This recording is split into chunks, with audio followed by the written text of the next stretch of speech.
This started out as a man who cheated on his pregnant wife on her birthday weekend in Vegas. That's how the story was run for a long time. And Kevin's team was successful in shifting that narrative to Kevin being the victim of something that happened in Las Vegas. Attorney Jacob Glucksman. Jacob, can you kind of detail of what's currently going on with JT? Yeah, happy to. So what's going on right now is that, well, let me take it back for a second. When I came onto this case, we sort of blew it up and exposed to the DA that this has nothing to do with extortion. Whatever the allegations were, it has nothing to do with extortion. The DA, to his credit, agreed, saw that, and dropped all the extortion cases against JT. However, that wasn't it for the DA. They have an attitude of they won't stop at anything for this case. They have it out for JT and they will stop at nothing to get him. And that's what's very problematic about this case, because and that's unique to Los Angeles especially, because what we have going on right now is a celebrity case of celebrity justice, where you get one of the biggest stars in the world who is getting his own set of law enforcement and prosecutor and justice system against someone who he feels did wrong by him. And that's not okay. We can't stand for that anywhere in our system. So you hear a lot about what's going on in the news now with criminal justice reform and police officers and law enforcement and prosecutors manipulating evidence, changing evidence, falsifying evidence. That's exactly what has gone on in this case. It started from the beginning. The original search warrants against JT were fraught, against not just JT, other companies as well, were fraught with errors, misstatements, untruths.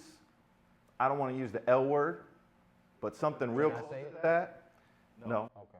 Something real close to that. Something real close to lies, okay? Omissions, material omissions, riddled with it. Nothing was true. I mean, from the simplest thing, it said in the warrants that Kevin Hart received a text message at his home in Los Angeles County.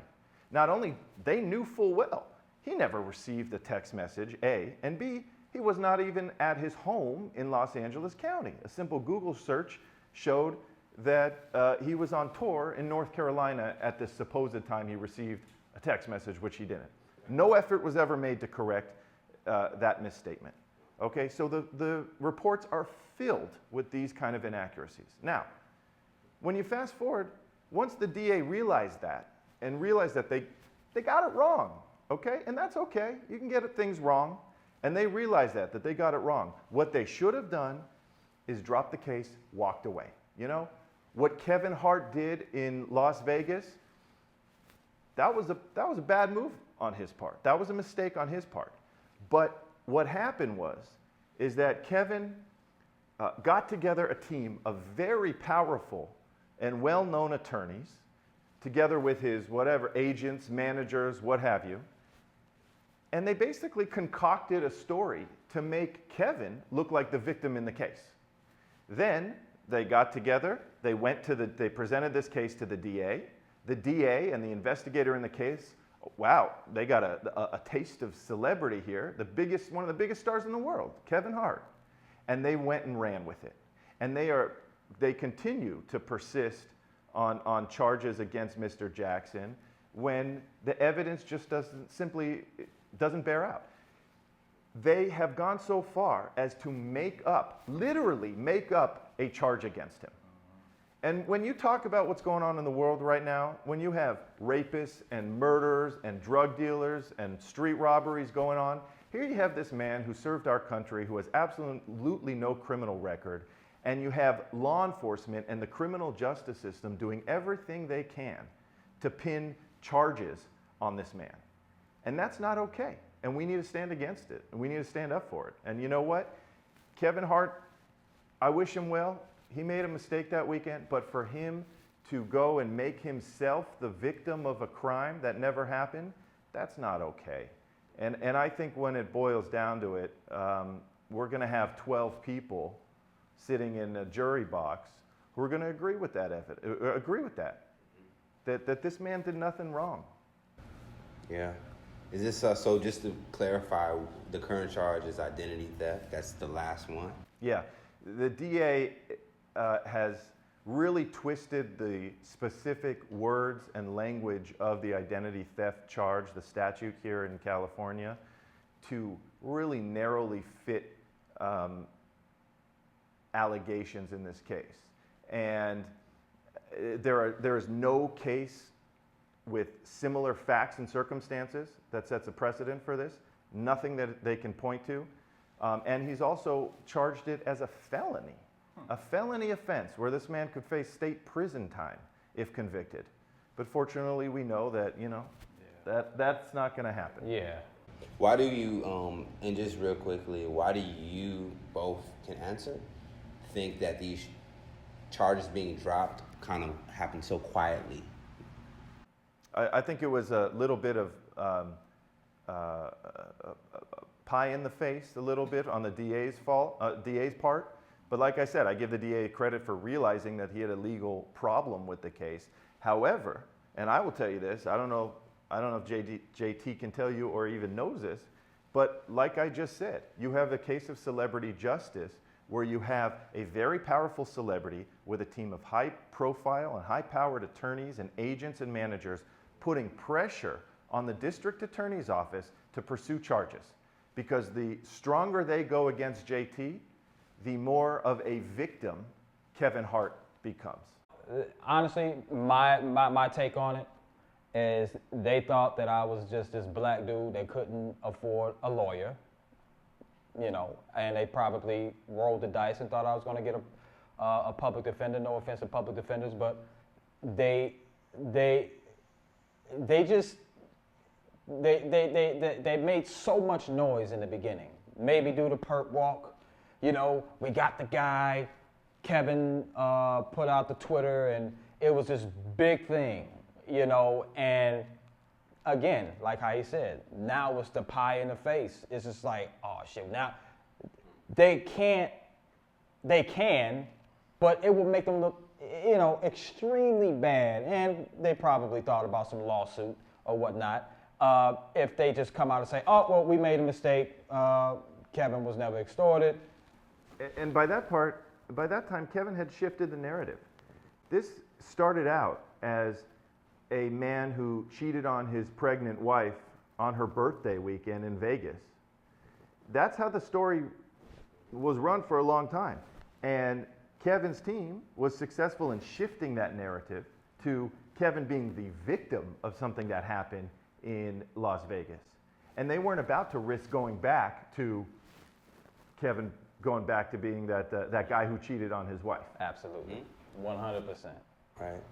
And just lastly, and to wrap this up, what was your reaction to when you got official word that the charges were dropped against you? Where were you? What were those reactions? I was just like, I knew it was going to be. I was just like, man, it didn't move me. I'm mad that it took so long. You know what I mean? Like, JT has been stone cold since the moment I met him. Stone cold, I did nothing wrong. Yeah. Let's get this case dropped. And that's when they dropped those charges, that was his attitude. Okay, we hit that, we got that. We got that out of the way, let's move on to the next thing. Where are we at now? Right. And now we're here with the, and don't keep in mind that Kevin and his team never brought up, you know how it went down in the beginning. 2 charges, both extortion. The biggest one. The biggest one, but those were the only ones, in the beginning. A year and a half, 2 years later, oh, we're gonna give you this charge, identity theft. Like, come on, man. Like, so like, I don't know how the justice and the DAs work and in regards to adding new charges, but I'm just saying from the outside looking in regards to the DA's office and stuff, Kevin never brought up anything about any identity theft. You know what I mean? And I'm just like, so where is this coming from? Whose identity am I stealing, or whatever the hell they want to say? You know, The first time we heard the word identity theft, the words identity theft, was, if I recall correctly, August of 2019. That was nearly 2 years after the alleged incident, and a year and a half after charges were filed against Mr. Jackson. It was simply made up. They had to go with something. They had to make something up. They have to find something. Boy, that lawsuit. And that's not right. So, just to kind of wrap this in a bow, you feel that your client clearly was a victim himself in this, and that the DA dug them maybe this hole so deep that they just have to now push forward, or That's sort of how I feel. Listen, I think we as a society have to expect more from our criminal justice system. And we live in a day and age where we're looking from the outside in at the criminal justice system, wanting reform, wanting change, and this highlights it. He deserves that. He deserves to be the product of change here. You have a case that did not bear out the way they thought it would. Be a man about it. Dismiss the case, let this man go home to his loving wife. They miscalculated Live his him. Yeah, they miscalculated him. They, again, no shot at my old lawyer, but I think they thought they can get over on him. I appreciate that, but let me tell you something. If it was not Kevin Hart who was at the other end of this, if it was Joe Schmo versus Joe Schmo, they'd say, case dismissed, good luck to you in life. But that's not happening here.